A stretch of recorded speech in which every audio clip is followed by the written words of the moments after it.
It's popular to trash Overwatch 2 right now, so I'll try to cash in on this dying trend. If you don't know, Overwatch 2 recently released, and it's pretty much Overwatch 1. But one new champ, a rework, DDoS servers, and skins that cost about 30 bucks. I only played the first game, but almost immediately after finishing a fan game about a person I knew nothing about, I was saying the next project could be a little bit more serious. They said to elaborate, so I said, oh, if we did something like Overwatch, we could throw in some really dumb stuff and make it like good enough to put on Steam. He then deduced, Failfer wants to make an Overwatch-like. When in reality, I gave a random example. I ended up liking the idea, so I considered putting a Tiananmen Square as a map, where one team defends the square, and the NPCs inside it, while the enemy has to defeat all the NPCs. But, let's start from the beginning. What do we call this masterpiece? Easy. If we got Overwatch, and I'm making Chinese government jokes, let's call it Overwok. Yeah, that's a little too on the nose for me. Let's go UnderWok instead. Now, one thing I've always loved in games like Halo is when you have the comparatively weak, like Marines or whatever, helping you shoot enemies and overall just being bros. I'd always just protect them and sacrifice myself to save a 1, when in reality it's probably a dumb strategy and has no bearing on the level at all. To match this dopeness, naturally, we'll put in neutral, friendly, and enemy NPCs inside of every map, adding way more complexity for strategy. Things like positioning, map knowledge, and tempo become more important than dumb things like, the most meta team comp Zarya is busted, oh my god! You could use the worst meta team, but if you can get 30 guys also helping your team against the most meta team, you're gonna win just stat-wise. Unless you're really just that dog water. And that's pretty important because meta team comps, because dear god, this game is going to be very unbalanced at first. Instead of running it straight down and shooting at the enemy, or if you're super high level, running around the enemy and flanking them, you can instead use new strats. Like on maps with a capture the flag, 2-fort style, having part of your team distract the enemy while the other half takes multiple neutral camps and bring them onto your side for a larger push. The enemy, of course, could see this coming and push your half team, distracting them. Basically divide and conquer, except you did it to yourself. Now it's a 3v6, they wipe out your team. Now it's a 6v3, but that 3 is a small militia of NPCs on your side, making the combat a lot more varied and interesting. This might sound odd, since I'm making an Overwatch-like, but games like Valorant and CSGO, especially CSGO, bore me to death.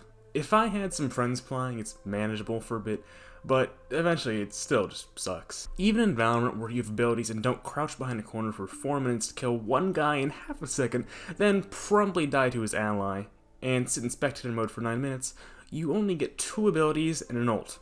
Sometimes, if you're lucky, a passive. There are abilities, but every character still plays almost the same. Use the ability to distract, catch off guard, or blind the enemy, then shoot them 2 to 3 times, and done. Overwatch does it quite a bit better, where each character's ability makes a large part of their playstyle, and some champs almost feel like a different game entirely. But what I'm going to take inspiration from is Hersey. League of Legends. If you know it, you hate it, and if you hate it, you're probably addicted to it. In this dog water game, the majority of champions feel dramatically different from each other, with a good chunk feeling like you're actually not playing the same game as everyone else in your entire match, which is pretty cool. And that's a big part of my design philosophy. For characters, first, if everyone is overpowered, then no one is underpowered. Second, every character should feel like a different game. And 3, just because one person wins doesn't mean the other always loses. Of course, this is just ideas, and I doubt we'll nail them 100%. Oh yeah, this time I have a team. My buddy Gotrek, who's a talented and dedicated programmer, who will be saving from the downright wicked prospect of netcoding and implementing multiplayer, and the chill musician, CrispKit from the last video, who's helping with music and map design. And that leaves yours truly as the prototyper, general artist, and game designer. I make the things, Gotrek refines it, and CrispKit adds music and makes it feel more dope. Currently, I'm working on prototyping the game, and dear god, it's been confusing. Current problem is a Unity collab. The thing that lets me share this with my fellow devs wanted to update, so I updated it. Figure, hey, I'll probably better, right? It updated and started spamming errors in my console.